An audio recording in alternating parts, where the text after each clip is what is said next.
नमस्कार दोस्तों, मेरा नाम है डॉक्टर शैलेंद्र सिंह और मैं आप सभी का स्वागत करता हूं अपने YouTube चैनल ML वाले गुरुजी में। तो फ्रेंड्स, हमारा आज जो है ये KNN का के नियरेस्ट नेबर का चौथा वीडियो है, पार्ट 4 है। इस वीडियो में हम एक KNN का न्यूमेरिकल सॉल्व कर रहे हैं, which is considered be easiest numerical. इससे हमको KNN का पूरा कॉन्सेप्ट समझ में आ जाएगा। फ्रेंड्स, पहले वाले वीडियो में मैंने आपको KNN का कॉन्सेप्ट समझा दिया था कि what is the concept behind KNN। दूसरे वाले वीडियो में मैंने आपको स्टेप्स और प्रोसीजर बताया था KNN एल्गोरिथम अप्लाई करने के लिए, जिससे कि हम प्रेडिक्शन कर पाते हैं। तीसरे वाले वीडियो में हमने समझा था कि KNN के एडवांटेजेस और डिसएडवांटेजेस क्या हैं, और उसी वीडियो में हमने समझ लिया था कि व्हाट इज एल्बो मेथड, जिससे कि हम k की approximate value, k is our numerical value, k की अप्रोक्सीमेट वैल्यू या ऑप्टिमम वैल्यू क्या हो सकती है, जिससे कि हमारे जो प्रेडिक्शंस हैं उसमें एरर कम से कम आए। तो फ्रेंड्स, आज के वीडियो में हम एक न्यूमेरिकल सॉल्व करेंगे। न्यूमेरिकल हमारा इस तरह से कि वी हैव अ डेटा, हमको एक डेटा गिवन है और कुछ 5 स्टूडेंट्स का डेटा है। पहले हम डेटा को समझ लेते हैं, डेटा एक्चुअली है क्या। ये 5 स्टूडेंट्स का डेटा है। उन 5 स्टूडेंट्स ने एक एग्जाम दिया था मैथ्स का और साइंस का। तो मैथ्स और साइंस के जो एग्जाम उन्होंने दिया था उसमें उनके कुछ मार्क्स आए आउट ऑफ 10। ओके, और उसके बाद फिर हमने इन मार्क्स के अकॉर्डिंग एक फाइनल रिजल्ट डिक्लेयर किया स्टूडेंट का कि वो स्टूडेंट फेल है या वो पास है। ओके, ये डेटा जो है 5 स्टूडेंट्स का डेटा हमने कंसीडर किया है as per the subject marks of the subjects, कि भाई वो पास है या फेल है। ओके, तो this is considered to be our data. ये हमारा पूरा क्या है, ये हमारा डेटा है। Okay, available data. ठीक, अब क्वेश्चन ये है फ्रेंड्स कि if a student score 7 in maths and 6 in science, then find its result. हमको उसका रिजल्ट फाइंड आउट करना है कि भाई वो पास है या फेल है। ओके, तो एक दो चीजें फ्रेंड्स यहां पे मैं बताना चाहूंगा। ये देखिए, ये जो रिजल्ट आपको दिखाई दे रहा है, ये कैसा दिखाई दे रहा है, ये क्लासेस के फॉर्म में दिखाई दे रहा है, फेल और पास। इट मींस ये जो हमारी प्रॉब्लम है ये क्लासिफिकेशन टाइप ऑफ प्रॉब्लम है, क्योंकि हमारा जो रिजल्ट है उसमें कोई एक न्यूमेरिकल वैल्यू नहीं हमको मिल रही है। हमको किसके फॉर्म में आउटपुट मिल रहा है, either yes, no, pass, fail, positive, negative, true, false, 0, 1, कुछ इस तरह से हमको आउटपुट मिल रहे हैं। तो ये जो है हमारी problem classification type of problem है। ओके, दूसरी चीज, ये जो हमारा इनपुट है ये 7 और 6, ये कंसीडर होगा हमारा न्यू इनपुट की तरह कि भाई 7 मार्क्स उसके मैथ्स में आए और 6 मार्क्स उसके साइंस में आए, जो न्यू स्टूडेंट है, इसका प्रेडिक्शन हमको करना है। ओके, चलिए, तो हम अप्लाई करेंगे यहां पर KNN, के nearest neighbours. Okay, Euclidean distance, that is x predicted value, जो हमको प्रेडिक्शन करना है, x minus x actual value, and yp is the y axis of the predicted value and y is the actual value. So actual value मतलब xa and ya। This is the coordinates of actual value. Okay, x यहां पर क्या है, maths, और y यहां पर क्या है, science. So 4 and 3 is the coordinates of first students of actual value. Okay, predicted value क्या है, प्रिडिक्टेड का मतलब हुआ 7 and 6। यहां पे आप देख सकते हैं xp and yp। xp means x axis of predicted value, y axis of predicted value. यहां पे x हमने क्या कंसीडर किया था, मैथ्स, तो यहां पर 7 है, और yp क्या है हमारा, यहां पर है 6। Okay, so this is fixed value. Okay, now we apply KNN। Okay, तो जैसे मैंने आपको स्टेप्स में बताया था कि सबसे पहले हम फाइंड आउट करते हैं या सबसे पहले कंसीडर करते हैं वैल्यू ऑफ k हम क्या लेके चलेंगे। ओके, तो क्योंकि ये अभी हम एग्जांपल के तौर पर ले रहे हैं, तो let us consider that k की वैल्यू मान लीजिए मैं 1 कंसीडर कर लेता हूं, k की वैल्यू मैंने मान लीजिए 1 कंसीडर कर ली कि जो भी नियरेस्ट पॉइंट होगा उसी का रिजल्ट मैं कंसीडर करूंगा। और एग्जांपल के तौर पे इसको मैं आगे की तरफ चेंज भी करके समझा दूंगा कि एक्चुअली आगे की तरफ क्या हो रहा है। तो लेट अस कंसीडर, मैंने कंसीडर कर लिया k की वैल्यू 1। तो फर्स्ट स्टूडेंट जो है मेरा, जो फेल हो गया था, उसके कोऑर्डिनेट्स क्या है 4 एंड 3। तो Euclidean distance our predicted value and actual value is given by xp is my 7 minus 4 square plus 6 minus 3 square। Okay, तो ये वैल्यू कितनी हो जाएगी 3 दैट मीन्स √18। यहां पे एक चीज और मैं बताना चाहूंगा फ्रेंड्स, क्योंकि हम कंसीडर करते हैं ओनली वैल्यू। ओके, तो हमको जरूरत नहीं है कि हम इसका अंडर रूट को फाइंड आउट करें। अंडर रूट ऑफ 18 निकालने की कोई जरूरत नहीं है, आप इसको अंडर रूट के फॉर्म में ही कंसीडर कर लीजिए, क्योंकि हमें एक्यूरेट वैल्यू तो चाहिए नहीं होती, हमें यस और नो के फॉर्म में ही चाहिए होता है। तो हम अंडर रूट के फॉर्म में ही रखें तो इट इंक्रीजेस सिंप्लिसिटी थोड़ी सी और बढ़ जाती है।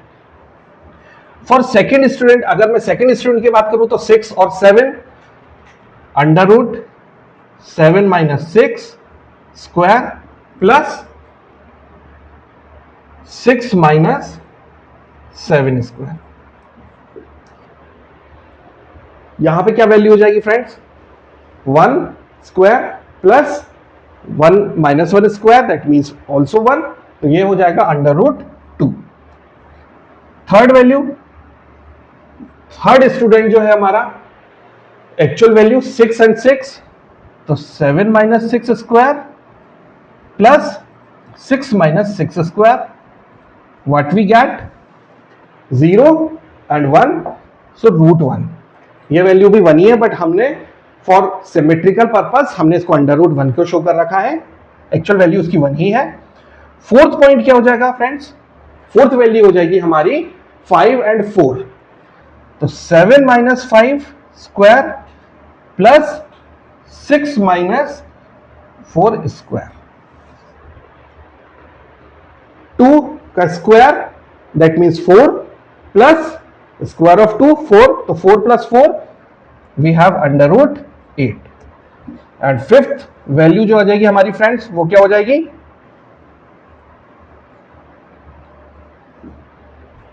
7 और 8, तो 7 माइनस 7 स्क्वायर प्लस 8 माइनस 6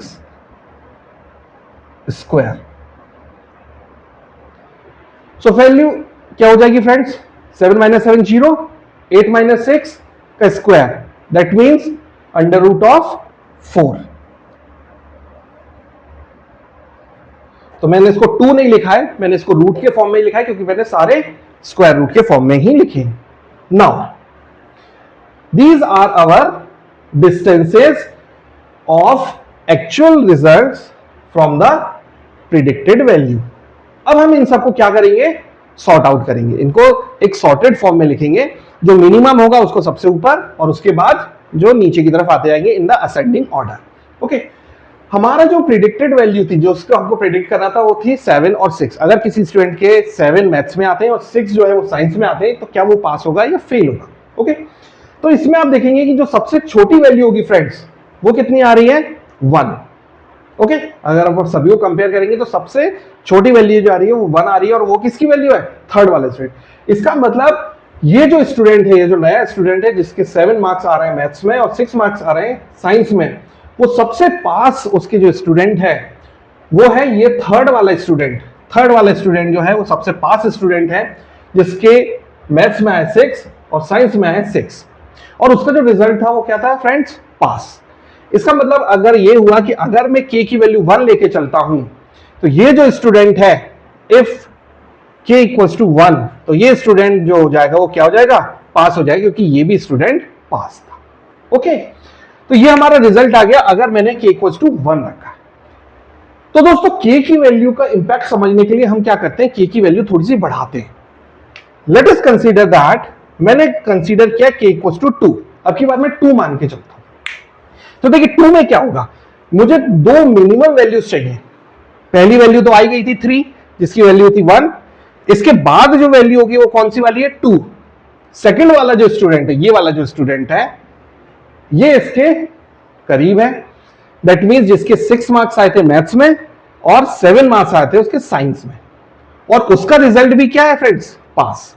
इसका मतलब जो दोनों स्टूडेंट हैं पास हैं, तो इसका फाइनल रिजल्ट भी क्या हो जाएगा, पास ही हो जाएगा भाई। अगर मैं k = 3 लेके चलता हूं तो क्या होगा, k = अगर मैं 3 लेके चलता हूं तो मैं 3 नियरेस्ट पॉइंट्स को कंसीडर करूंगा। 2 पॉइंट्स तो मेरे ऑलरेडी आ चुके थे, 3 एंड 2। इससे बड़ा वाला कौन सा है, √4, दैट मींस 5th वाला पॉइंट। तो अब की बार मैं 5th वाले पॉइंट को भी कंसीडर करूंगा जो कि नियरेस्ट है। इसमें जो स्टूडेंट था उसके 7 मार्क्स आए थे मैथ्स में और 8 मार्क्स आए थे साइंस में, ये भी पास था, तो यहां पर जो रिजल्ट हो जाएगा ये भी पास हो जाएगा। ओके, अब k = 4 लेके चलता हूं। k = 4 में अब देखिए थोड़ा सा चेंज आएगा। k = 4 अगर मैं लेके चलता हूं तो क्या हो जाएगा, k = 4 में मेरा इसके बाद वाला, क्योंकि मैं 2, 3 और 5 को तो सेलेक्ट कर चुका हूं, इसके बाद कौन सा पॉइंट है, 4th नंबर का पॉइंट है। अब मैं इसको सेलेक्ट करूंगा। ओके, अब मैंने इसको सेलेक्ट किया, इसको सेलेक्ट किया मतलब अब मेरा 4th वाला जो पॉइंट है, ये स्टूडेंट जो है वो इस स्टूडेंट के पास है 4थे नंबर पे, और वो जो स्टूडेंट है वो फेल हो गया है। ठीक, तो अगर मैं k = 4 की बात करूंगा तो मैं ये देखूंगा कि 4 नियरेस्ट पॉइंट्स जो हैं उन स्टूडेंट्स ने कैसा परफॉर्म किया है।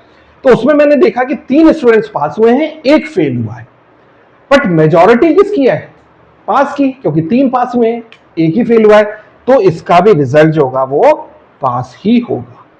Okay, that is the concept behind KNN। हालांकि इसमें एक नो भी आ रहा था, एक फेल भी आ रहा था, बट फिर भी क्योंकि 3 बच्चे पास थे और एक स्टूडेंट जो था वो फेल हो गया था, लेकिन ज्यादातर पास थे, इस वजह से इसका रिजल्ट मैंने क्या डिक्लेयर किया, पास। ओके, तो दोस्तों उम्मीद करता हूं आपको ये पूरा न्यूमेरिकल समझ में आ गया होगा, और इस न्यूमेरिकल के बाद आपको KNN का भी कॉन्सेप्ट अच्छे से क्लियर हो गया होगा कि KNN हम किस तरह से अप्लाई करते हैं, कितना सिंपल मेथड है, हमको सिर्फ डिस्टेंस निकालते जाना है और हम फाइंड आउट कर लेंगे कि हमारा प्रेडिक्शन क्या है।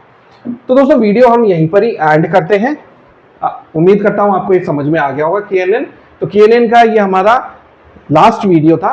इसके बाद KNN के हम 1-2 न्यूमेरिकल्स और सॉल्व करेंगे, जिससे कि थोड़े से टिपिकल, थोड़े से कॉम्प्लिकेटेड न्यूमेरिकल सॉल्व करेंगे KNN के, जिससे कि और अच्छे से हमारे कॉन्सेप्ट्स क्लियर हो जाए KNN के। सो फ्रेंड्स, अगर आपको हमारे वीडियो पसंद आ रहे हैं तो प्लीज आप हमारे वीडियोस को लाइक करें और शेयर करें, और अगर आपको कोई इस कॉन्सेप्ट में प्रॉब्लम आ रही है तो आप हमको कमेंट में पूछिए, मैं आपको जरूर रिप्लाई करूंगा।